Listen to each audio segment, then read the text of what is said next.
আজ একটা ছোট্ট গল্প বলি তোমাদের। ইমাজিন তুমি একটা গাছ রোপণ করেছো। ইট tax time to grow, right? It doesn't Bloom in a day. The same goes for your efforts in life. একটা সময় আসবে যখন তোমার পরিশ্রমের ফল তুমি দেখতে পাবে না।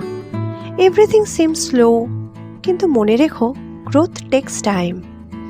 ঠিক যেমন একটা গাছ আস্তে আস্তে বড় হয়, তেমনি তোমার হার্ডওয়ার্ক ধীরে ধীরে কিছু বড় তৈরি করে। তাই ধৈর্য ধরো, কারণ great things always take time. কখনো কখনো মনে হয় তুমি একমাত্র চেষ্টার মাঝেই হারিয়ে যাচ্ছ, but just like a tree, you are silently growing every day. The seed of your success is planted in your efforts. Finally, মাসের পর মাস ধৈর্যের পর গাছটি ফুল ফোটাতে শুরু করে। ঠিক তেমনি তোমার হার্ডওয়ার্কের ফলও একদিন দেখা যাবে। And when it happens, it will be amazing.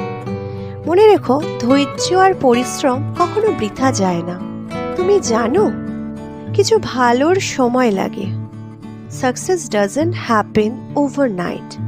কিন্তু যদি তুমি চেষ্টা চালিয়ে যাও, নিজের উপর বিশ্বাস রাখো, তোমার সময়ও আসবে। তাই কখনো স্বপ্নের উপর থেকে বিশ্বাস হারিও না। Keep going, keep working hard, কারণ সাকসেস আসে কনসিস্টেন্ট এফর্ট আর পেশেন্সের মাধ্যমে। তুমি ক্যাপেবল যে কোনো কিছু অর্জন করতে, যদি ফোকাস থাকো আর নিজের উপর বিশ্বাস কখনো হারিও না।